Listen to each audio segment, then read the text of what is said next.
Am I cooking? That's the real question here. And this is something that a lot of people feel like Bigetron does, right? Sometimes they're just a bit too creative in the drafts, you can say. So again, I do feel like look on the shoulder there, there could be better picks, or that pick could be utilized in better fashion. So let's see. Now that the turntables has happened, Vision Esports are the one at the first pick. So we'll wait and see. For Influence Rage after the Jawhead, are they gonna ban the gold laners again? I think that that's natural thing that they would probably want to do. So with the Jawhead and Harrod that's going to be taken out, I think that there are some of the other notable mentions that we should have been seeing all along. I think that we haven't exactly seen a lot of Lucas. We haven't seen. Okay, we did see the Juicid, but not being prioritized all of that much. Yeah, the Sushin actually, with how brawly the games have been, you would think that the Sushin would have more of a place right here. But yeah, teams are just looking for something a bit more direct. The Lantern Flare is great and all, it's spammable, but it doesn't really lift someone when you need to, right? Whereas the Kalia, the Cho, it really seems like all of these instant engage heroes are just getting so much more prio because all the teams just want to have that one moment of either to pick off someone or to flank someone, and they just can't afford to take their time with it. Indeed. I mean, if we rewind back to the previous game, Light did use the title strike onto the Lord's Pit and then just flickered right in. And I think that that absolutely caught Paquito completely off guard. I don't think that that is something that you can react to at all. But Not bad. Wait a minute. That's leaked! The fan is leaked! MPLID had got 0% pick rate because it's 100% banned on Fanny, right? I believe so. I don't think any team like would dabble with letting go of the Fanny, especially with the kind of Fanny players we have in ID. Mechanically, they're just insane, man. Fabian, I'm at a loss for names right now, but you get the point, right? They are really good Fanny players. And so Bigetron getting the Fanny for Annabelle, I wonder again if this is the plan for Influence Rage, or this is a mistake right here. Or they just like too concerned about the low heat, they forgot that the Fanny was in the picture, because Bigetron banned it in game number 1. Or are they just comfortable? I don't know, but back then when Fanny has been picked out a lot, because not a lot of people has been putting a lot of priority onto banning out the Fanny, one of the primary answers to dealing with Fanny has always been a Ruby. Ruby has got a very long animation for that for the comeback. Was it comeback wolf thing? It's a spinning one. Yeah. Yeah. So at least there is a lingering hitbox. So it really deals with Fanny extremely well. But this, I don't think that this is the meta where you would want to play a Ruby into the EXP lane with all of the EXP lanes that is so dominant, such as, there we go, Ibadan. Well, now Bigetron Esports looking to be in better shape right here, getting one of a signature pick for Eman, already a big W, getting the Badang that is still flex, but the Bigetron fan himself says he does not like Badang roam, so we're gonna assume it's gonna go to the EXP lane for now. But all just like that, more pressure in the jungle, more playmaking from the EXP lane, and a stronger gold lane. All of the issues that might have caused the defeat in game number 1 so far has been amended quite well by Bigetron Esports. Honestly, when it comes down to Bigetron Esports, maybe there was a bit of anti-synergy with one another if they are just banking all the way in for a single targets. But this time, at least, they do have an amazing balance in between, right? They have the single targets coming in from Granger. They have the AoE control and damage from Fizz Break and Freeze Crack, while Fanny can quite literally just do anything that she wants, and she can single target, she can AoE, whatever that she wants. And in fact, probably play around with the walls that even Badang is able to bring through. So this combination of Badang plus the Fanny, it just gives you that infinite cables, or rather the infinite spins that you would absolutely love, as long as you're able to keep people within that small sea wall. Brian, the crater from the Yes. the Fist break. So there's a chance for that to backfire as well, though, if the Fanny kind of The gets falling stuck on stars brought us said here. wall. Team But is we'll have to wait and ready. see. For now, Bigetron Let's Esports have go. so much more flexibility. Your team Influence is Rage. Now they're the ones with the Hilda, so they're playing for that long range, but they're playing for that like early game aggression is what I'm saying. And so they can use the Hilda to scout, they can use the Cho to flank around. That's the theory so far at least. But unless they get some kind of crowd control, some more crowd control, I feel like Bigetron Esports can overwhelm them the same way that they overwhelmed Bigetron in game number 1. Yeah, I actually totally agree with you on that. Bigetron Alpha's crowd control capability is something that they could continue to bolster, especially since they have yet to pick up a roamer for themselves. In fact, if they kind of want to go for a Kalia, I'm totally open for that, but it's not something that allows you to get that dream play. And that dream play meaning Hope will Death find a Sonata way. plus Your team Fist will Break win and this Fist for Crack Lord. plus a infinitely spinning Fanny. I think that we've got a lot of damage right from that. So if you're able to get a bit more of supportive capabilities from the mid lane while still being able to wave clear perfectly well, plus another crowd control in the roam spot, I think that would be pretty nice. But AoE crowd control, who else can we be looking at? Is Tigreal something that we could still look at?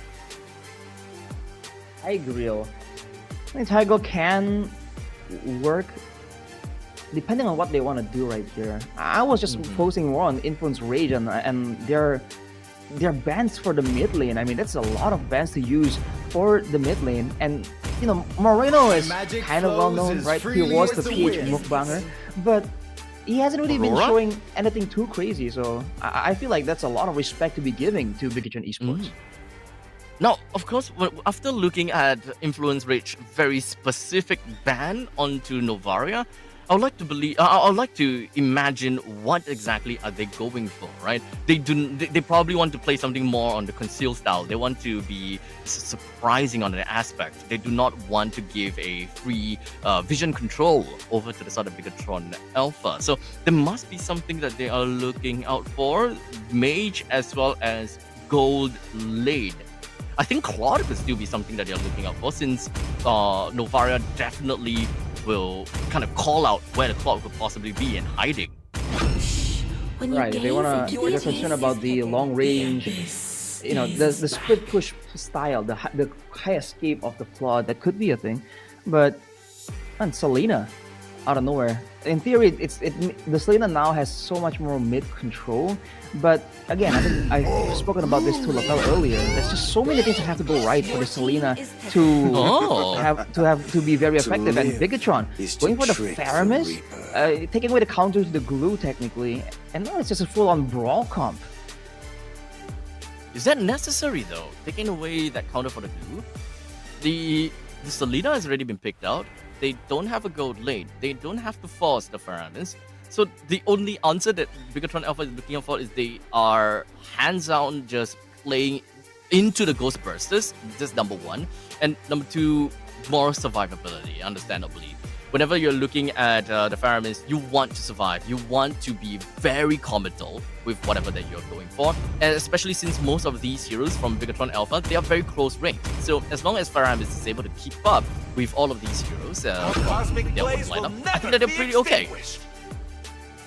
Playing for the full-on dive IJ. So the Claude into the Faramis, it's a bit of an iffy matchup for sure. Now I think the way this is gonna play out is that both teams are gonna be looking for moments, right? But Bigetron Esports have more flexibility because they have the Fanny. They can kind of be more unpredictable. And then, worst comes to shove, they can still rely on the Netherrealm to just buy some time. Because the Selena, the Cho, the Hilda, these are all heroes that require a bit of time for the cooldowns to do more damage, right? The only person that can do continuous damage on the side of Influence Rage is the Claude. And I mean, Fury was doing great earlier, but will that be enough right here against the Netherrealm on top of everything else? Well, I would like to think that at least Netherrealm is neutralized by... I think you can only neutralize that Netherrealm with Blazing Duet. So I'm not too sure about this. I do want to see just how comical this lineup from Bigetron Alpha really is gonna be, and how deep they want to go in for these engagements, because their lineup just shows exactly that. They want to go in, and it's kind of like a go big or go home kind of competition. Go big or go home indeed right here. So for game number 2 between Bigetron Esports and Influence Rage, let's see how this one plays out, man. With Eman having a signature pick, with the Fanny out of nowhere coming through. Killing spree Fanny, by the way. Gonna be a lot of damage. Eman though. Oh, you're not gonna be running away from that. Oh, maybe not. Never mind, because Chan is not really focusing onto Eman at all. Paquito even had to spend a flicker just so that he will be able to stay around in the river lines a little bit longer, or maybe not. Straight out with a recall after using the flicker. That's a lot of damage from Chan, by the way, if everything lands as intended, technically. So it is going to be a Badang roam, by the way, right? Luke is going to be on the glue. This used to be a signature pick, the Gluke. So all the backliners, the Claudin technically can be zoned out away later on by Luke, just splitting all the way to the back line. And looking at the emblems here, there's definitely a lot more emphasis on movement, but look at Chan. Ooh. Great amount of damage from Chan, or rather onto Chan, but not quite enough to really bring him down just yet. These small little pokes coming in from Bigetron Esports that were hoping that they will be able to get a bit more breathing space, especially since Objectives is about to come out. Man, level 4 is going to be so important right here. Annabelle and Jotun has already reached it, but the rest of the team, look at the rotations here. Luke and Moreno are in the mid lane, so in theory, I think they want to have everyone level 4. They especially want Moreno to be level 4 to get a real edge in this fight. So for the side of Influence Rage, what are they going to do, man? Chan, or they can kind of zoned out. Yeah, okay, so this is something a little bit different, right? Bigetron Alpha, they're focusing onto the turtle. They don't have anyone that's just kind of clearing up to the top lane, but hold on a second, we do have a little bit of a flicker, but unfortunately the fist break not going to be connected on anyone. Moreno hoping that he will be around away. Still level 3 though, so he does not have got his ultimate just yet. But in the meantime, we do have Luke that managed to push the rest of the members from Influence Rage away. No one has fell just yet. Maybe until now, Chan tried to bring Luke down right after the split ended. Look at the HP bars, man. Influence Rage have the advantage. They're gonna take that first turtle. Bigetron, despite the fact that they were trying to get something. They started the fight with a flicker from Luke, and they tried to go and set Annabelle for an assassination mission. It just did not work out, and look at Annabelle getting saved by 3 members. Woo. I don't think that it's gonna go down that easily. Moreno joins into the fray with a little bit of a no-click through the wall, but that's not going to put him in a very dire situation. But Bigetron Alpha wants to fight back and take a little amount of damage on the turn, brings him down, while in the meantime, Annabelle immediately dove right underneath the first tier defense turret to follow up on a kill onto Fury. Just like that in the mid lane. Monster's trying to kind of match the aggression, but Bigetron, they were decisive with that one. Especially because Paquito used his flicker to try and get the play earlier on that show. So right there, they know that they can punish, and they absolutely did. Just once you get the opportunity, you would just run straight at it. That was a pretty good take coming in from Influence Rage as well. Immediately picking off that Paramis down in the middle lane, but that's not exactly a kill that allowed them to get a bit more breathing space, considering the fact that we're looking at a Paramis after all. He dies, and boof, he's under his back. Hey, the passive is very, very convenient, man. Gives you more regeneration in lane. Also allows you to come back to lane faster. That's a Purify being already expended, though. Nothing for that just yet. So both teams, they're looking for small moments, but they're not really able to find like decisive pickups here because they don't really have a lot of big burst damage tools. Influence Reach has the Selena, but hasn't really been able to use it to its full potential. Oh, Annabelle with a lot of cables onto himself, but luckily for him, there was no way of the dragon from Paquito. He's currently off cooldown, and he's gonna live to see another day. That's some flashy moves there from Annabelle. He's trying to silence the doubters, because a lot of people have said that Annabelle on the Fanny ain't too crazy, ain't too special. Ain't too crazy, okay. Any pro player that can play Fanny, that's gonna be a menacing prospect to go up against. Now Bigetron setting up for the turtle. They have everything lined up here, including the Netherrealm. Let's see how they play this out as Monsters tries to go past them, but he's getting ignored. A little bit of a dormancy from the side of NFL, but he would definitely want to look for the opportunity. Whale Dragon onto the side of Luke. While in the meantime, it is definitely going to be a lot of false health going on for the side of Bigetron Alpha. As such, Influence Rage does not even want to touch onto Bigetron Alpha. At this point in time, we do have the split that's just going to be right onto Paquito, pushing the rest of Influence Rage away from the turtle. But with all of that said and done, Yodun, he managed to get the turtle for himself. And that is absolutely great for Influence Rage, because even though they were completely fallen backwards, that was still a take on the objective. There was a moment there where Annabelle was trying to go back and forth, and it seems like he didn't get the initial Nether Realm drop, and he couldn't go back in for it. Oh, wait, Dueto Eman! Oh, Fury! He still managed to bring him on down, unfortunately, even when he managed to stay himself inside of the brushes, but he's slowly and eventually gotten the line of sight on him to bring him that sliver of health down. Oh man, Influence Rage is putting on the tempo right there. Bigetron Esports, again, it seems like there's a bit of miscommunication, miscoordination in the middle of these fights. They're not really getting all the value moments they would like to have. Even when they sent Luke to zone up the whole backline, they didn't really get what they were looking for. Proper control, a proper threat over the neutral objective. So they gotta change their plans right here as Moreno barely survived. This is a completely different game from what I expected, coming from the side of Influence Rage. He was hoping that he will be able to get that nice little stun down, but unfortunately, Yotun did not manage to get that. But regardless, that is a complete wave clear in the middle lane. Both teams completely dismissing each other off. A great move for Influence Rage right now, because the Fanny early pressure has been somewhat neutralized. They've been able to wither the storm and only gave him 2 kills. And Man on the Granger, right, one of Bigetron's win condition, he's still farming, but he's definitely a bit more behind compared to Fury. And if it's going to go down to a team fight situation again, you've seen what Fury can do. This man, just small trades back and forth. Whoa, Chad! Oh! Even expended a flicker for that one. Was hoping that it would be more than enough damage to deal with that. But I don't think that that's going to be the end of that showdown just yet, as we do have got another turtle that have spawned in the southern jungle, or rather the southern part of the land of Dawn.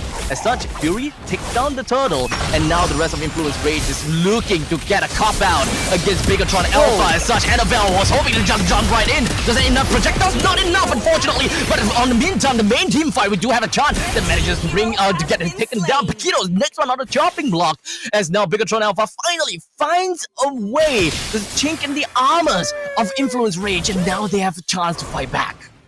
They just goofed up a bit too much there, and they get punished by Light, who found a great combo there, setting up for the whole team to just funnel through and do some damage, and allows Eman to finally get the space to go in, to go aggressively, and just take that pick the Granger pick. So Influence Rage has to respect the combo potential, man.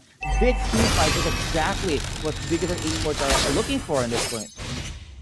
For a team that has got vision control using the Abyssal Trap, plus very high octane heroes such as the Claude as well as the Hilda, I think that Influence Rage is not really playing around the map well enough, because they have got control of the game. They have got advantages in this game, but they're not really expanding their lead far enough with the tools that were given to them. So unfortunately, I don't think that they can expand this lead that they have unless they continuously go out for fights over and over again. But that is always going to be on a more scary part, right?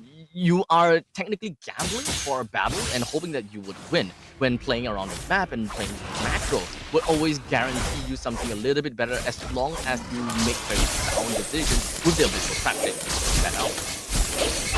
Yeah, so I think the Abyssal Trap like division game is something that Influence Rage hasn't been able to really use to its full potential, that's for sure. Bigetron Esports are still finding ways to kind of catch them off guard, and that really shouldn't be happening with monsters just scouting so much and having ways to shut down the avenues of approach using those Abyssal Traps. Just like that, 1k gold advantage for this lower pick. Bigetron, I think, feel confident enough to actually contest here. Annabelle can rotate really fast on the fan.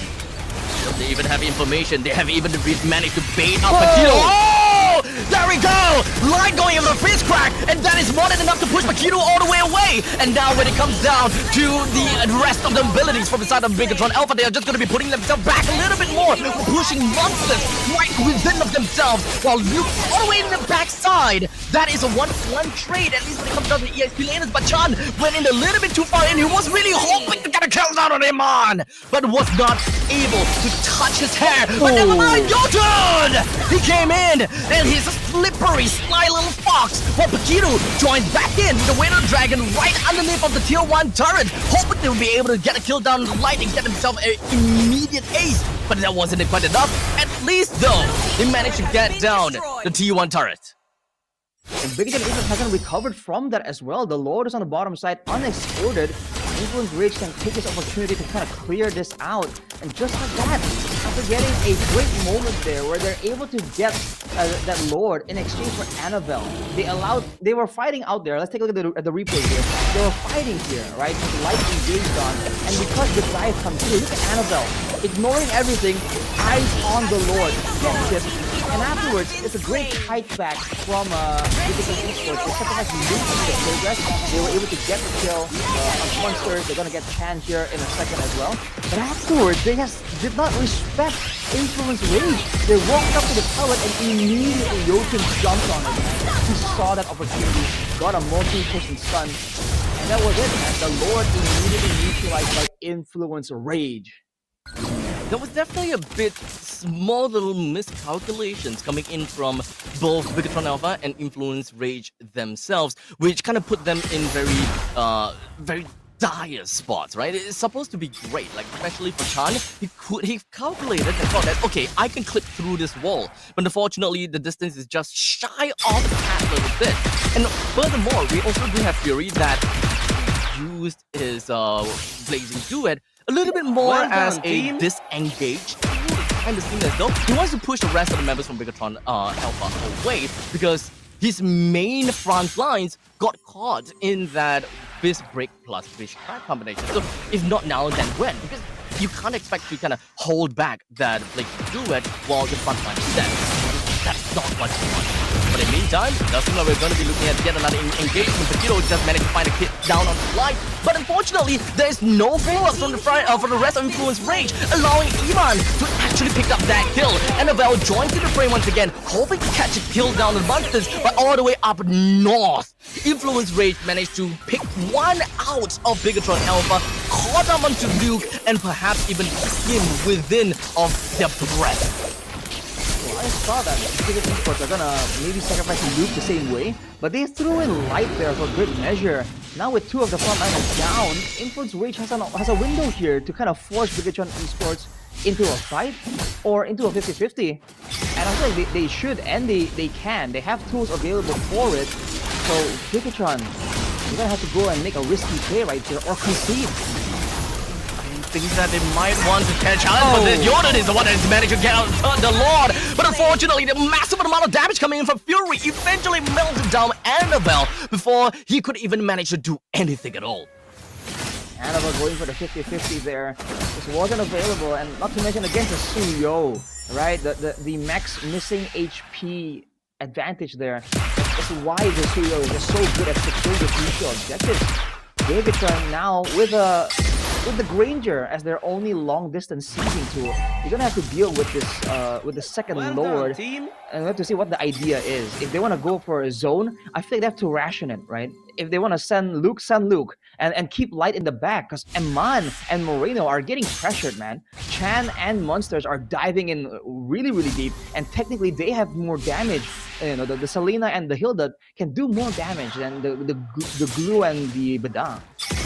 All these little shots from the ring, something that you gotta have to really look out for. If whether the abyssal arrow eventually lands on someone or not is gonna be one of the main things that we should expect, right? Bigetron Alpha, the moment that one of them is caught, then you can pretty much expect someone will finish the action. Speaking of which, it's gonna be Chan. Flickers himself away. He's gonna have to stay alive from all of that, and surprisingly, he did. Paquito as well must have threw himself right in the faces of Bigetron Alpha just so the rest of his teammates could stay alive. But no, Bigetron Alpha has got way too much momentum onto themselves, plus the mobility. As such, that is gonna be Monsters down, followed by Paquito. Moreno somehow still within of the fight as he got killed down by Yoden. Yoden stayed around the vicinity, but shortly afterwards, Yoden, you're not gonna stay alive from all of that.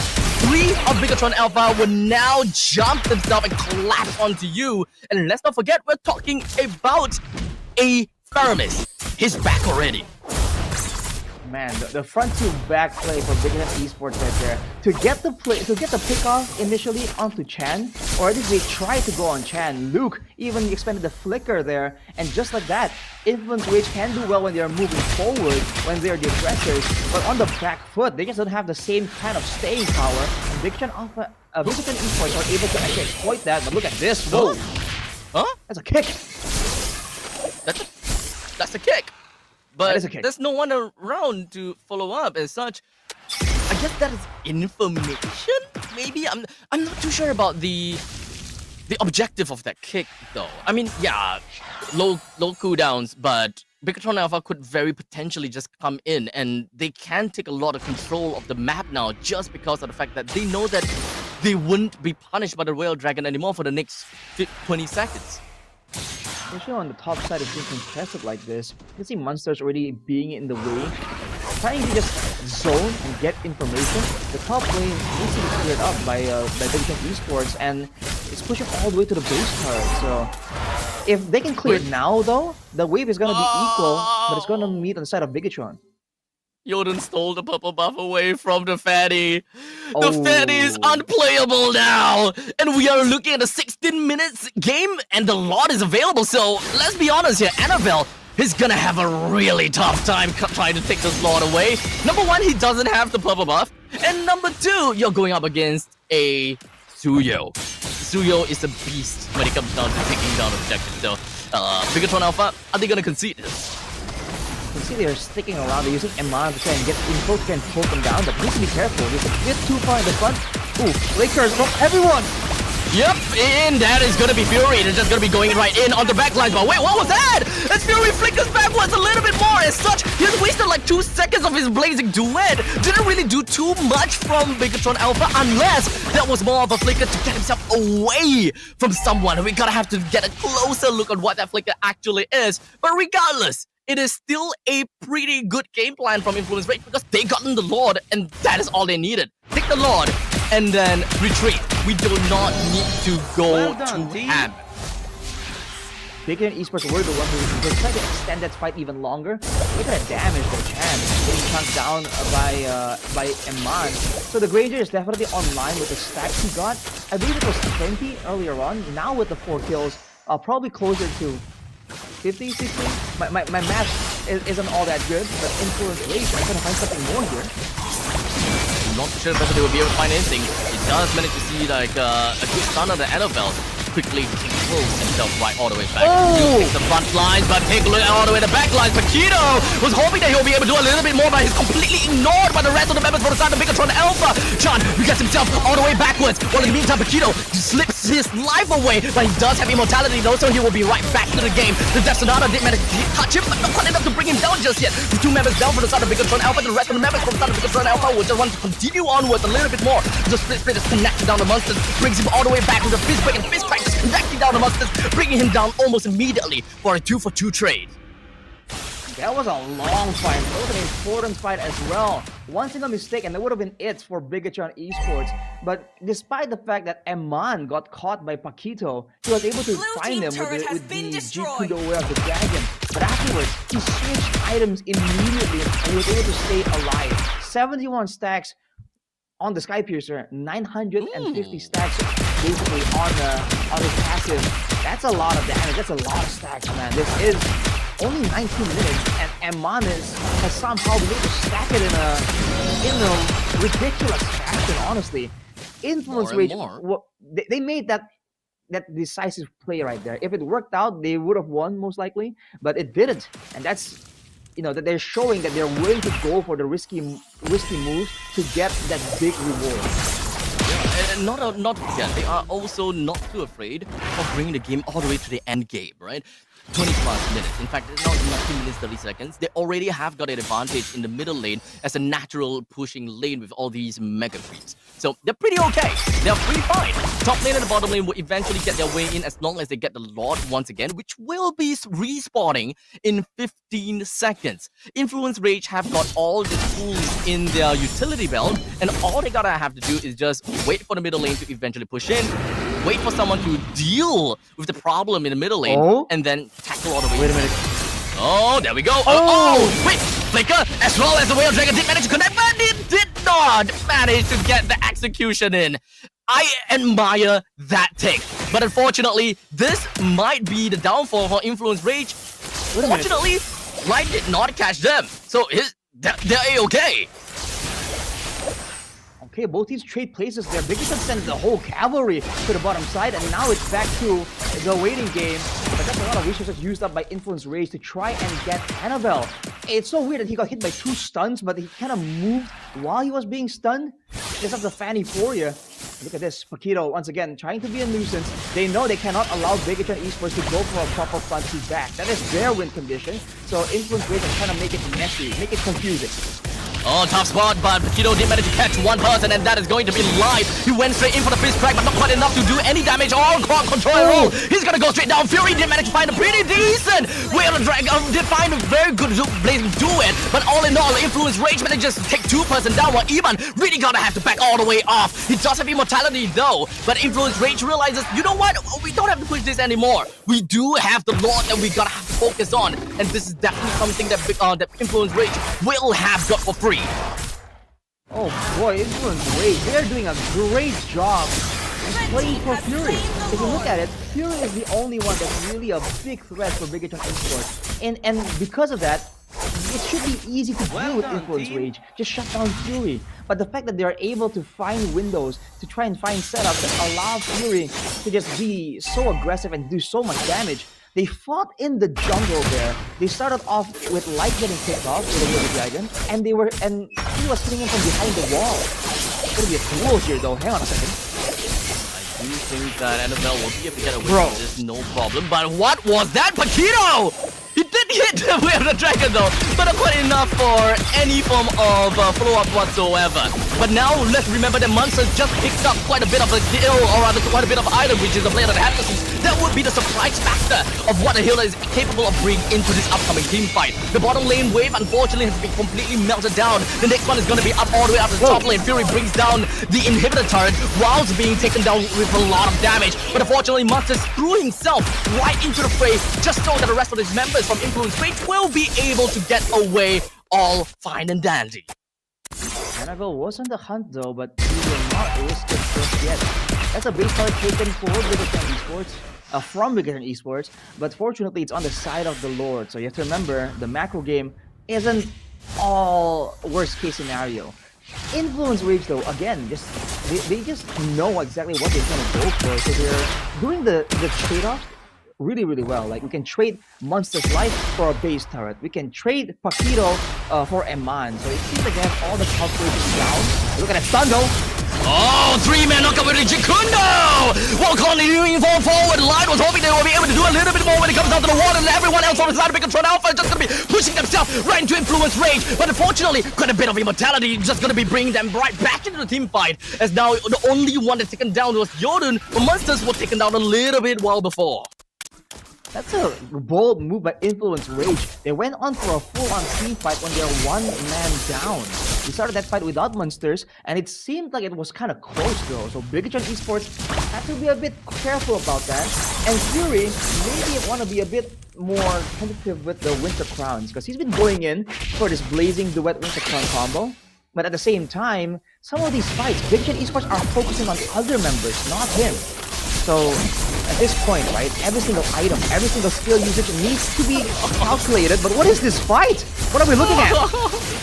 This is not the wet noodle fight that we would ever be expecting, but the Blade of the Haptices for Monsters really packed a lot of punch onto a paper-thin Fanny from the side of the Annabelle. The wave on the bottom side now, in theory, is pushing for Influence Rage though. And again, with the Selena, you never know, right? One big stun can swing the whole game around. But right now, it's still the waiting game. They want to know where Annabelle is before they make any big decisions right here. And it's going to be around. And the purple buff is up. If Influence Rage can kind of pressure the purple buff, force Annabelle to use the Retribution, this could be an angle for a Guaranteed Lord. Currently down to half HP. Bigetron Alpha, they really want to contest for this and hope that they will be able to steal this lot away, but unfortunately Yotun still got a lot again and again and again, and not only that, Luke is going to be finding himself taken down as well. This is the grand opportunity for Influence Rage to walk all the way down in from the middle lane with the Lord and with the lack and the absence of Luke. 53 seconds until Luke is back on track. No one aside from him, I believe, can take the Abyssal Arrow and live long enough to tell the tale. So Bigetron Esports have to defend without the frontliner, with everyone having their eyes on Eman. Let's see how this goes as the Lord comes through. Conceal. Not popping. Abyssal Arrow unfortunately misses out, but the crazy amount of damage from Yodin is just going to be pushing the Iman all the way backwards. But everyone else from Influence Rage focuses onto the core! That is Team Brazil! Influence Rage! That takes a 2-0 victory onto Bigetron Alpha! That is an upset if I've ever seen one, man. Everyone thought that Bigetron Alpha would be too experienced, would be too smart in the drafting phase to defeat Influence Rage, but they have got it done. 2-0 as well, announcing to the stage that they are here to stay. Oh my goodness. Oh boy. Oh man, I do not know what to say after that. Very... I don't really even have a word for this, but at least the only thing that I would like to say is that this is